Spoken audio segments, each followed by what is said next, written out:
en el tema de hoy con la doctora Cristina Balinotti, que siempre nos trae un tema súper interesante y de verdad, ayúdenos a quitarnos ambos. Bueno, justamente tú mencionaste que son sinónimos, ¿verdad? Pero en realidad existen marcadas diferencias entre la angustia y la ansiedad. ¿Por qué, Luis, se confunde la angustia con la ansiedad? Porque la primera palabra que apareció en manos de Freud, en la boca del discurso de Freud, fue angustia, del alemán Angst, que significa etimológicamente angosto, estrecho, opresivo u opresión. ¿A qué pasa? Esta palabra angustia, cuando se traduce al inglés, pasa como anxiety. A su vez, cuando se traduce al español, se traduce con ese doble significado, angustia, ansiedad. Es decir, cuando hablamos de anxiety es angustia, ansiedad, cuando hablamos de ansiedad o viceversa.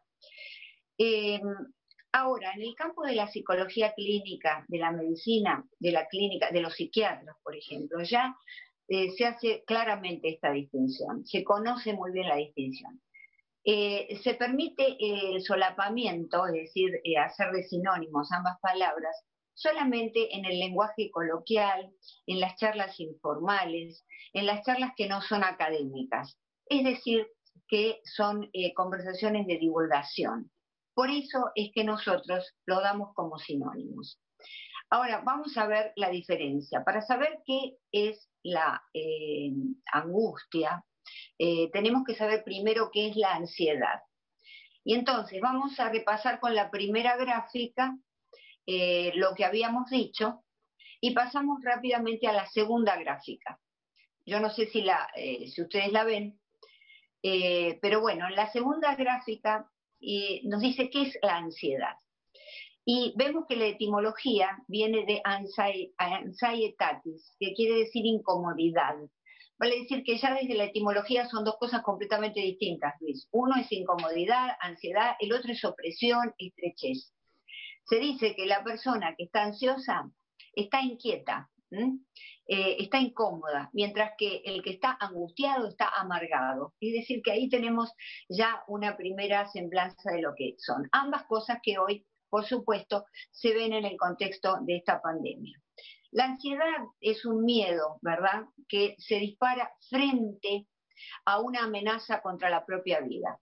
Este es el miedo, la emoción más intensa que hay, y eso dispara la ansiedad, que es sana, y yo llamo normal. ¿Por qué normal? Porque está dentro de la norma de lo que le ocurre a todos los seres humanos. Ante una amenaza todos sentimos ansiedad.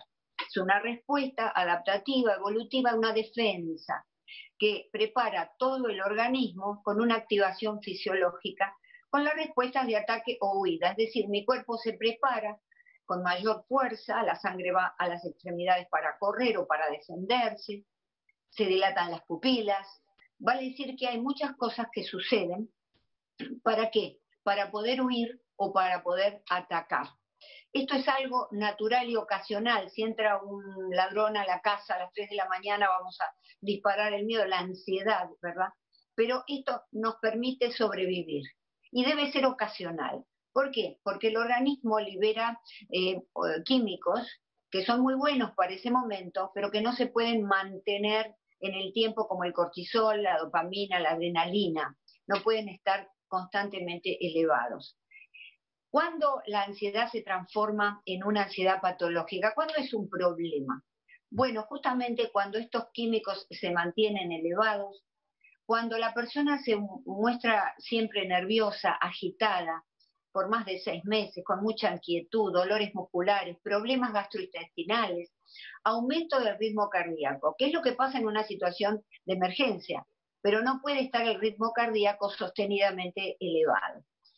Y entonces entramos en la ansiedad patológica, que nos da una serie de trastornos que se ven ahora y se han agudizado mucho en esta pandemia. Son trastornos de ansiedad, como el obsesivo compulsivo, la ansiedad generalizada, la agorafobia, que es el miedo a los espacios abiertos, el ataque de pánico, el más común, las fobias específicas, la fobia social, la fobia por estrés agudo, y por supuesto tiene un curso crónico y es desproporcionada la relación del que está pasando por un trastorno de ansiedad con respecto a su miedo. Vale decir, cuando es una fobia, por ejemplo, a una hormiga, la persona reacciona exactamente igual que si estuviera en peligro su vida. Es decir, que hay una desproporción. Y ahora pasamos a la tercera gráfica y vemos qué es la angustia. ¿Cuál es la diferencia? Ya vimos que hay una gran diferencia etimológica. La angustia produce un síntoma físico muy importante, que es un dolor en el pecho, un angor, que es donde viene la raíz, que es esta sensación de estrechez, esta sensación como de opresión en el pecho, que a veces se confunde con un problema cardíaco, a veces se confunde con otro tipo de problemas, generalmente cardíacos. Una sensación de tener como una masita en la garganta que no se puede tragar, es algo que es muy físico. Hay también una activación fisiológica, ¿verdad? Pero no es tanto como en la ansiedad, es predominantemente físico. Y está relacionado, cuando hablamos de angustia, con la desesperación por haber perdido el control sobre la propia vida. Con la desesperación y el desamparo que se siente al perder la capacidad de decidir sobre nuestras propias vidas. ¿Qué es, Luis, lo que nos está pasando en este momento? Crisis de ansiedad, crisis existenciales. No tiene nada que ver con la ansiedad. La crisis que despierta estas grandes preguntas, Luis, ¿qué voy a hacer con mi vida? ¿Qué va a pasar conmigo si no puedo trabajar, si no puedo proveer de comida a mis hijos, mandarlos a la escuela? Esto es lo que dispara la angustia. Por supuesto, también hay una angustia de tipo patológica, que es un estado ya en donde hay no solamente falta de aire, hay mareos, hay sequedad, hay boca, hay sudoración. Esto se repite, toda esta angustia que yo siento frente a esta pandemia que debo resolver, ¿no? Y que debo procesar, no lo resuelvo, no lo proceso. Y entonces siento siempre esa opresión en el pecho, sofocos, imagino escenarios catastróficos, Luis, y hay mucha desesperación y sensación de desamparo. Y por supuesto el ritmo cardíaco está constantemente también en esta instancia bastante elevado. La psicología clínica considera esta angustia patológica como un subtipo del trastorno de ansiedad. Es decir, que está considerado un trastorno de ansiedad, como por ejemplo el trastorno de pánico, que tanto se ve en esta época en los consultorios de los psicólogos. Desde ya, Luis, dentro de una sociedad en donde existen muchas ansiedades comunes al género humano, como la ansiedad frente a la realidad de lo que nos está pasando, hay mucha ansiedad persecutoria, nos persigue lo diferente, hay mucho racismo, pero bueno, forma parte de estas ansiedades promovidas desde ya por la cultura y tienen una pata desde ya en lo biológico. Vamos a la última gráfica, la cuarta, que sería cuáles son las principales diferencias, haciendo un resumen. Bueno, la angustia tiene un efecto paralizante, Luis. La angustia con esas preguntas tremendas me paraliza, es como que no puedo actuar. Mientras que la ansiedad activa reacciones motoras, estoy inquieto, estoy exaltado. La angustia obnubila, como si estuviéramos en medio de una neblina, mientras que la ansiedad, cuando es normal, esta respuesta frente al peligro, agudiza los sentidos y se puede ver la realidad con mayor claridad justamente para escapar del peligro. Como habíamos dicho, en la angustia existen predominio de síntomas físicos y en la ansiedad patológica predominan los síntomas psicológicos porque estamos en un trastorno de ansiedad. En la ansiedad como una defensa hay síntomas fisiológicos. Entonces vemos, Luis, que esto, la angustia, hay una pandemia de angustia en este momento, Luis, que no es la angustia de la que hablaba Sartre, el existencialismo, que habló también Kierkegaard, acerca de esta angustia que existe en el hombre por el hecho de vivir y por el hecho de tener que decidir sobre el propio destino, porque Sartre decía que no hay un determinismo biológico, no hay un destino, no hay un determinismo genético. El hombre está solo frente a la vida con su decisión y es dueño entonces de las consecuencias de esa decisión. No, en este caso es una angustia existencial frente a la carencia, frente a lo que nos está pasando y frente a lo que la pandemia nos está privando, Luis. Sí, hay una diferencia, justamente lo que dice el doctor Ramo es cierto, pero la persona despierta procesos de ansiedad con una activación fisiológica porque ve una amenaza sobre su integridad, sobre su vida, a ver si el médico me está diciendo algo. La angustia es diferente, la angustia sucede a posteriori, cuando yo pierdo toda capacidad para decidir sobre mi vida y estoy sin control y estoy a la deriva. Entonces esto me despierta esta angustia de carácter existencial. Son dos cosas distintas, sin duda, pero que vemos a día. Por ejemplo, si voy al consultorio despierto una crisis de ansiedad porque, bueno, tengo miedo, a ver si me dicen que tengo una enfermedad grave. Y una vez que me confirman que tengo una enfermedad grave, ahí se puede disparar la angustia existencial. ¿Qué va a hacer con mi vida? ¿Cómo es posible que esto me suceda a mí? ¿Por qué? Todas esas preguntas. La ansiedad nunca despierta preguntas. No está en el orden del cuestionamiento filosófico, está en el orden de lo fisiológico, de toda esta respuesta del organismo al miedo. Si hay forma, ¿cómo podemos combatir esto? Bueno, hay muchísimos ejercicios de relajación, porque lo primero es destejer ese nudo, esa angustia.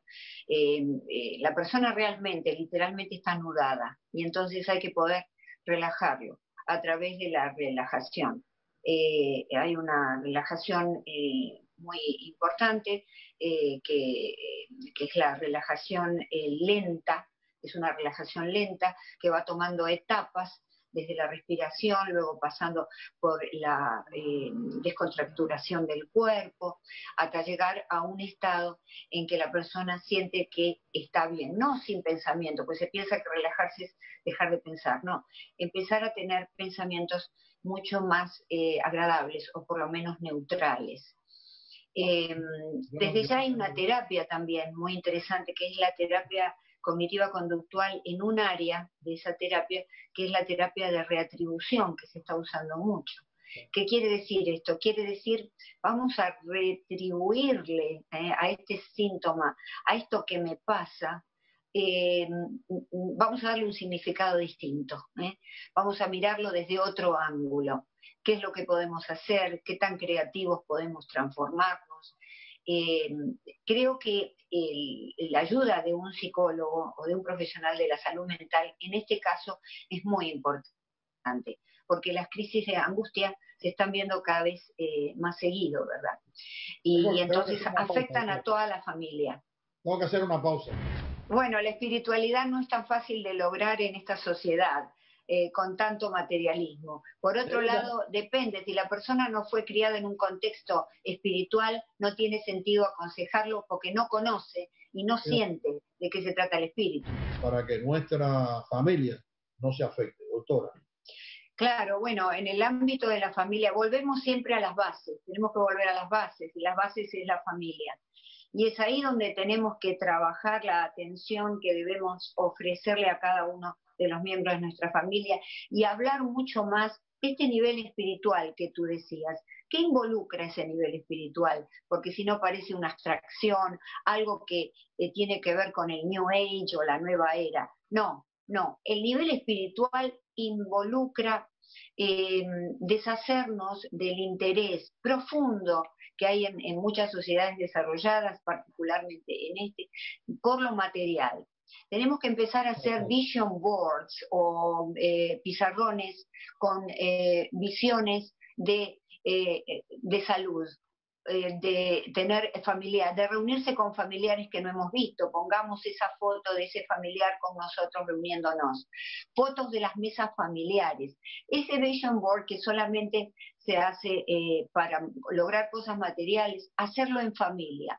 ¿Qué es lo que queremos lograr nosotros desde la familia? Desde lo espiritual involucra eso, las relaciones de amor, de respeto, y no es que el dinero sea no importante, el dinero es importante, esto nadie lo niega. El problema es cuando lo material y el dinero pasa a un primer plano y entonces todo lo demás queda allí, con la neblina. Tenemos que poner el acento en nuestros hijos, inclusive hacer charlas con nuestros esposos o con nuestras esposas, para poder hablar de este tema y cómo lo vamos a explicar a los hijos. Reuniones familiares, en el momento en que peor estamos, y siempre lo digo, en el momento en el que peor nos sentimos, perdimos el trabajo. No sabemos cómo vamos a trabajar o cómo van a trabajar los chicos porque a lo mejor no tienen computadoras. Bueno, entonces hablemos de eso y digamos, nos tenemos a nosotros somos una fuerza vital, un empuje, hagamos un plan de familia en donde podamos realmente reunirnos en el amor. Es muy cristiano esto, pero en realidad justamente la religión es la gran olvidada, ¿no? Y a veces la religión nos pone un norte y nos da una esperanza, que es lo que hemos perdido ahora. Por eso las personas que tienen una religión y son y siguen esa religión, se encuentran mucho mejor ahora, porque siempre tiene esa esperanza viva. No es el nihilista el que descree de todo, el que yo no creo en Dios, no creo en nada. En estas circunstancias le juega una mala pasada esa falta de creencia, porque evidentemente estamos como al borde de un vacío. Estamos en un vacío existencial. Entonces la recuperación viene desde la familia, con los hijos, con la pareja, con los amigos. Fijarse, yo estoy muy mal, yo lo he hecho en momentos de mi vida, y esto es autorreferencial a propósito, en que estaba en momentos difíciles de mi vida. Inmediatamente llamé a personas que sabía que habían pasado cosas peores que yo e intenté ayudarlas. Y esto fue terapéutico para mí. No solo porque me di cuenta y dimensioné que lo mío no era lo grave y terrible que yo pensaba, sino que podía ayudar a alguien. En ese acto de ayuda, de extender la mano al semejante, se produce un proceso de curación, un proceso de curación interno, y uno está más tranquilo y entonces aparece toda esta creatividad. Lo humano, tú sabes que no nacemos humanos, nacemos dentro de la especie humana, pero hay un proceso de humanización, y esto lo dicen muchos autores importantes, hay un proceso de humanización. Yo me tengo que hacer humano, y ser o transformarme en un ser humano es eso, es apelar al nivel que de pronto no tienen los animales, que es la espiritualidad que tú hablabas, el auxilio del semejante, estas cosas que son bíblicas, pero que se conocían desde antaño ya como grandes terapias para el hombre, Luis. Para el hombre me refiero al género humano, ¿verdad? Para hombres y mujeres. Es la única esperanza que nos queda. Ver cómo ese efecto de ansiedad y angustia, eventualmente miedo, puede afectar a nuestras familias. Bueno, en principio el miedo no es lo mismo que la ansiedad. El miedo es la emoción más intensa del hombre y es una emoción sana también, y es una emoción normal en cuanto a que todos la seguimos. Pero ¿por qué es sana? Porque es una alerta de que algo nos está pasando. Y se produce en la amígdala cerebral esta emoción intensa del miedo, que es la zona de las emociones, en la zona límbica. Y esa emoción intensa, pues entonces inmediatamente dispara la ansiedad. Esas son las dos grandes diferencias. Tener miedo es normal y es sano. No hay que tener miedo al miedo. Mucha gente dice, no, no tengas miedo. Bueno, eso es pedir un absurdo, porque el miedo es constitutivo del hombre y es una señal, es un semáforo rojo por algo que nos está amenazando. Entonces, el tema es cómo manejamos todo eso, de qué manera manejamos esa emoción del miedo, que es natural, si dejamos que se desborde, cómo lo controlamos. Creo que es bueno saber que la ansiedad y el miedo son cosas absolutamente humanas.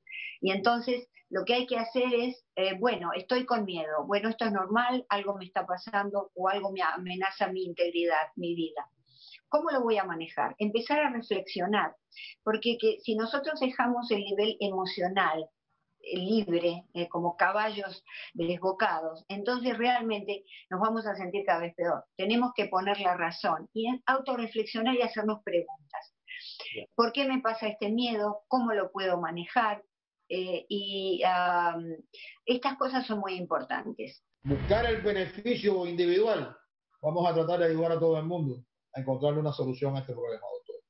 Bueno, tenemos que, en principio, humanizar lo humano. Esto quiere decir transformarnos en más humanos, no solamente porque nos define un género, nos define una raza o varios géneros. Bueno, lo que nos tiene que definir es lo humano, el nivel de humanidad.